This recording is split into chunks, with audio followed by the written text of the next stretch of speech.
pro soccer player that recently got out after having his life destroyed. So like this Me Too thing is a huge problem in the Western world.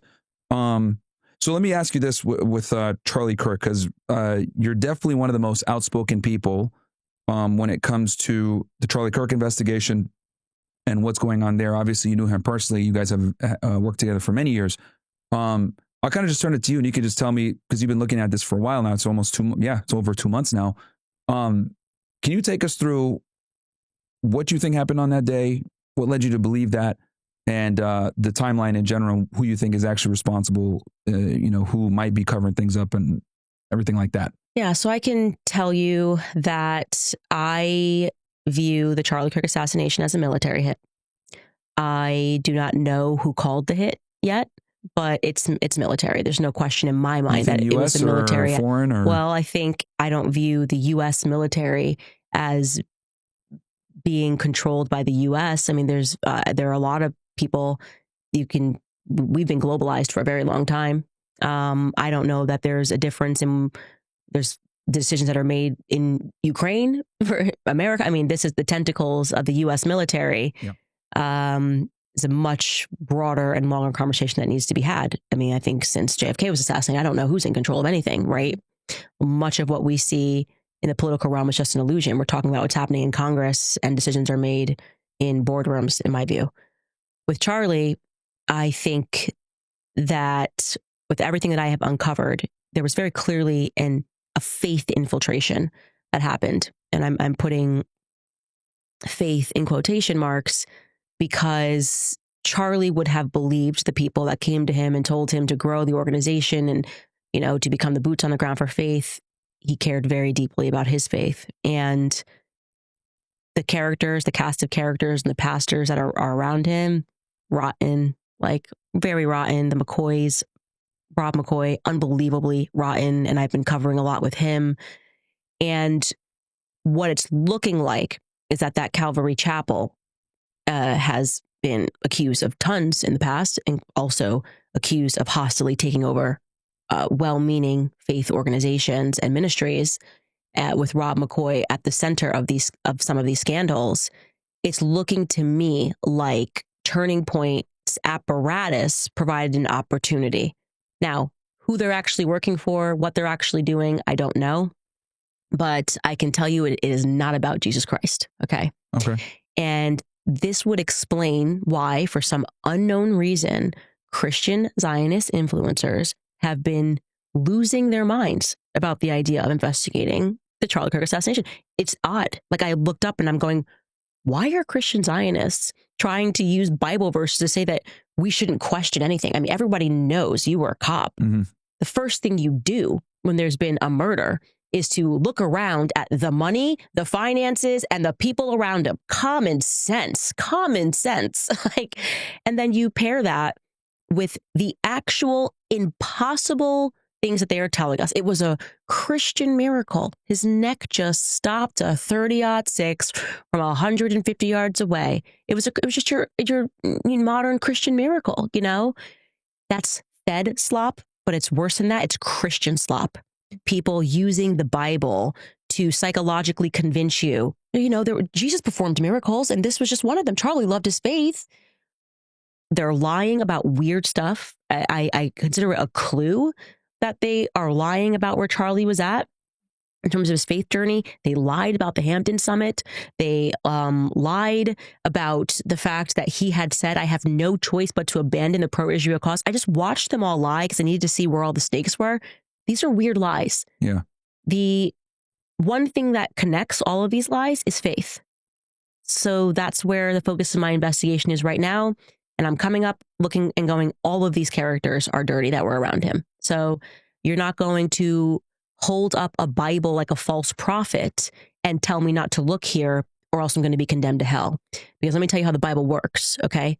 Christ is king. What that means is truth is king.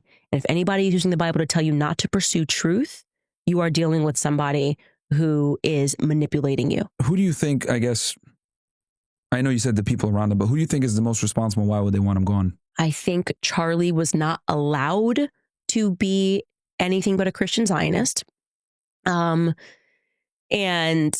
he was changing in the last few weeks. When I look at the timeline that I put together, some weird stuff, this Egyptian plane that was started tracking him everything began ratcheting up after Tucker Carlson hit the stage.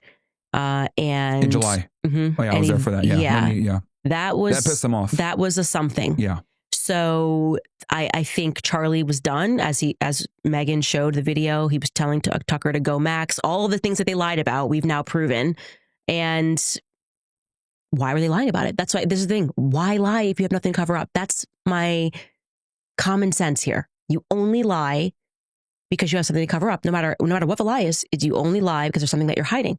So if they had all come out right when Charlie died, if Seth Dillon, who pressed Charlie in the Hamptons, was like, oh my gosh, my biggest regret is the last time I saw Charlie, I was being such a jerk about the Israel. They were so stupid. And this is a reminder that you never know when you're going to see somebody last. It would have been like, oh, okay, nothing to see here.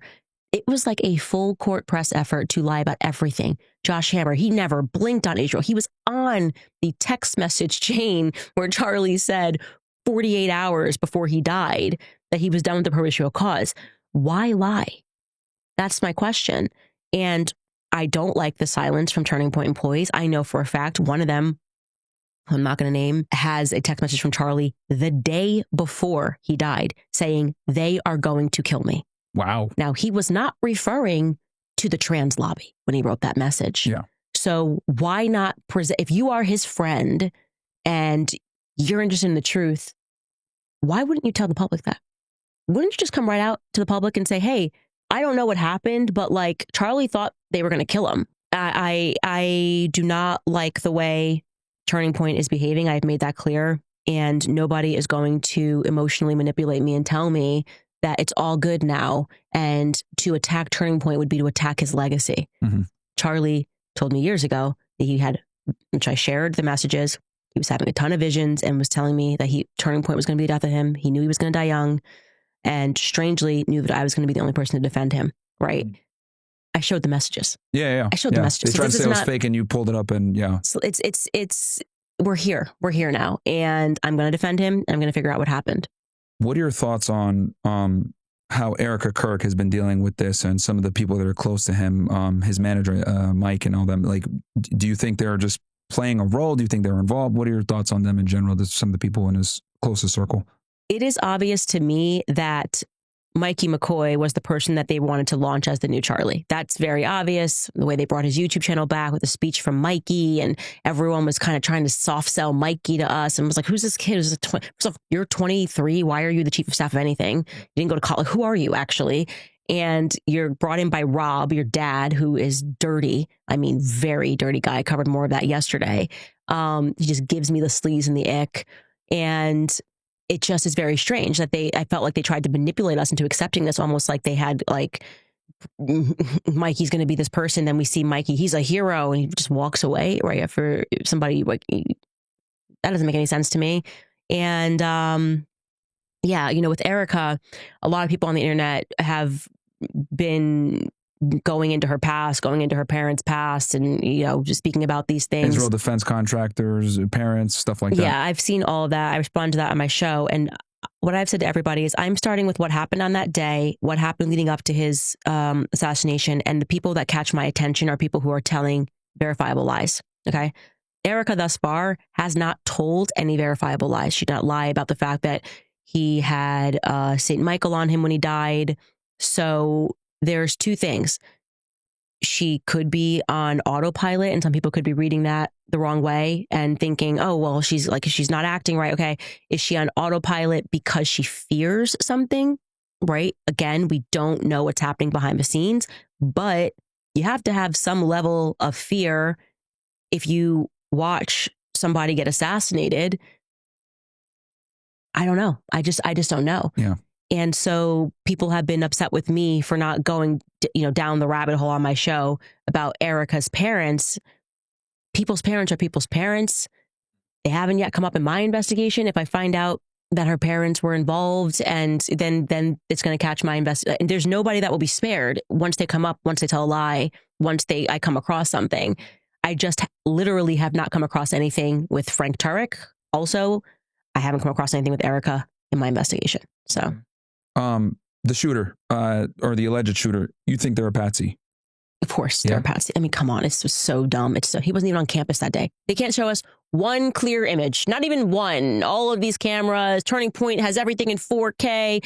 So shouldn't you have caught the shooter on the roof in 4K? Like, you had cameras everywhere that day. Every inch of that campus So do you is think covered. that was someone else that was running across? Absolutely. It wasn't Tyler? Absolutely. Okay. Someone that just sprinted. I don't even know if there was a person that sprinted that day, because everyone's forgetting there was also a news report that came out a week before that somebody was on the roof, and a professor came out and waved the person. Now, they may have been dropping off a gun, dropping off the screwdriver. I don't know. Because there's one video, like one of the students had panned out where he was running. But that person who took that video that I had to track down, military. Really? Everybody's military in the story. Really? So the person that captured that, because I remember when it first broke out, that cell phone footage got released where the shot goes off, and for some odd reason, he's looking at the roof, and you see like a little speck running on the top. So that person that took that video was military. I got in touch with the person, and they didn't put the video up themselves. I had to go through 3 people. I'm like, so I'm supposed to believe you're like a college kid and you have nothing to do with anything. You just decided to randomly be like, oh, I got this video, but I'm going to send it through 3 people to have it released. Interesting. And also the Losey building, where the shot definitely did not come from.